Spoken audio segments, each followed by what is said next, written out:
ശബരിമല സ്വർണ്ണക്കൊള്ളയിൽ അന്വേഷണം നടക്കുന്നതിനിടെ ഇന്ന് തിരുവിതാംകൂർ ദേവസ്വം ബോർഡ് യോഗം ചേരാനിരിക്കുകയാണ്. പ്രതിപട്ടികയിൽ ഉൾപ്പെട്ട അസിസ്റ്റന്റ് എഞ്ചിനീയർ കെ സുനിൽകുമാറിനെതിരെ നടപടി ഉണ്ടാകാൻ സാധ്യതയുണ്ട്.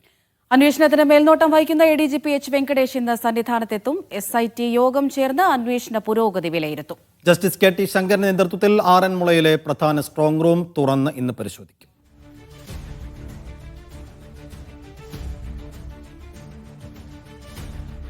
വിവരങ്ങൾ നൽകാനായി S. നന്ദുഷ ചേരുന്നുണ്ട് തത്സമയം. നന്ദുഷ, ദ്രുതഗതിയിൽ തന്നെ തുടർ നടപടികളിലേക്ക് കടക്കുകയാണ് ഇപ്പോൾ സ്പെഷ്യൽ ഇൻവെസ്റ്റിഗേഷൻ ടീം. നമുക്ക് ഏറ്റവും പ്രധാനമായും പറയാനിരിക്കുന്നത് ഈ അന്വേഷണങ്ങളൊക്കെ നടക്കുന്നതിനിടയിൽ അല്ലെങ്കിൽ വാദങ്ങളൊക്കെ ഉയരുന്നതിനിടയിൽ ഇന്നിപ്പോൾ തിരുവിതാംകൂർ ദേവസ്വം ബോർഡ് യോഗം ചേരാനിരിക്കുന്നു എന്നുള്ളത് തന്നെയാണ് ഏറ്റവും പ്രധാനം. 2019 ദേവസ്വം ബോർഡ് ഈ പ്രതിപ്പട്ടികയിൽ ഉൾപ്പെട്ടിട്ടുണ്ട്, 8ാം പ്രതിയായി പെട്ടിട്ടുണ്ട്, നിരവധി ഉദ്യോഗസ്ഥർ ഉൾപ്പെട്ടിട്ടുണ്ട്. അപ്പോൾ ഏത് രീതിയിൽ മുന്നോട്ട് പോകാം എന്നുള്ളത് തന്നെ ആയിരിക്കുമോ ഇന്നത്തെ യോഗത്തിലുള്ള പ്രധാനമായ ചർച്ചാ വിഷയം?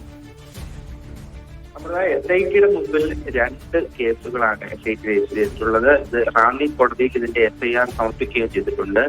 ആദ്യ കേസ് ദ്വാരപാലക ശില്പത്തിന് മേൽ പതിപ്പിക്കേണ്ട സ്വർണ്ണപ്പാളിയുമായി ബന്ധപ്പെട്ടതാണ്. രണ്ടാമത്തെ കേസ് ശ്രീകോവിലേക്ക് കിടക്കുന്ന ആ കട്ടിളപ്പടിയുമായി ബന്ധപ്പെട്ട കേസാണ് രണ്ടാമത്തെ കേസ്. ഈ രണ്ടാമത്തെ കേസിലാണ് ദേവസ്വം ബോർഡ് പ്രതിയായിട്ടുള്ളത്. ആ കേസിൽ മുഴുവൻ 8 പ്രതികളാണുള്ളത്. അതിൽ 8ാം പ്രതിയായാണ് ദേവസ്വം ബോർഡിനെ ചേർത്തിരിക്കുന്നത്. ആദ്യ കേസ്, അതായത് ദ്വാരപാലക ശില്പത്തിലെ സ്വർണ്ണപ്പാളിയുമായി ബന്ധപ്പെട്ട കേസിൽ 10 പ്രതികളാണ് ആദ്യമുള്ളത്.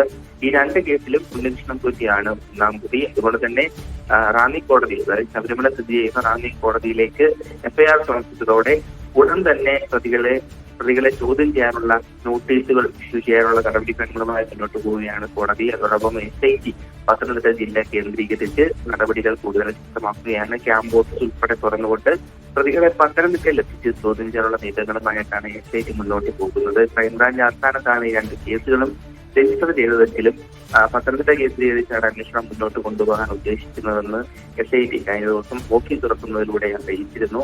ഏതായാലും SITയുടെ കാര്യങ്ങൾ ആ രീതിയിൽ നടക്കുന്നുണ്ട്. അതോടൊപ്പം തന്നെ 3 ദിവസമായി ജസ്റ്റിസ് KT ശങ്കർ സന്നിധാനത്ത് തുടരുകയായിരുന്നു.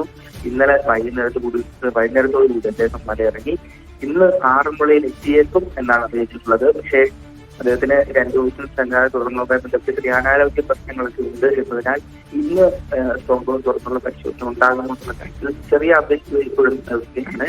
എങ്കിലും എത്തും എന്ന് തന്നെയാണ് മുൻകൂട്ടി അറിയിച്ച പ്രകാരമുള്ള വിവരങ്ങൾ സൂചിപ്പിക്കുന്നത്. അങ്ങനെയെങ്കിൽ ശബരിമലയിലെ പ്രധാന സ്ട്രോങ് റൂമായിട്ടുള്ള ആറന്മുളയിലെ തിരുവിതാംകൂർ ദേവസ്വം ബോർഡിന്റെ സ്ട്രോങ് റൂം ഇന്ന് തുറന്ന് പരിശോധിക്കും. ഒടുവിൽ ഈ 2 സ്ട്രോങ് റൂം തുറന്ന് പരിശോധിക്കുന്ന അടിസ്ഥാനത്തിൽ അന്തിമ കണക്കെടുപ്പിന്റെ ഒരു റിപ്പോർട്ട് ഹൈക്കോടതിയിൽ സമർപ്പിക്കാനാണ് നീക്കം.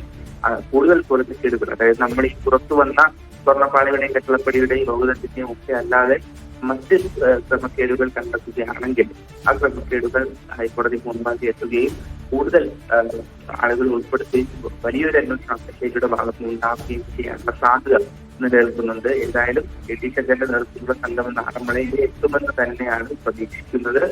പക്ഷേ അദ്ദേഹം ഇന്നലെ വൈകുന്നേരത്തോടുകൂടി മലയിറങ്ങിയപ്പോൾ അദ്ദേഹത്തിന് ധ്യാനാരോഗ്യം ഉണ്ടായതായി ഒരു സൂചന ലഭിക്കുന്നുണ്ട്. അതുകൊണ്ട് ഇന്ന് പരിശോധന ഉണ്ടാകുമോ എന്നുള്ള കാര്യത്തിൽ നിലനിൽക്കുകയാണ്.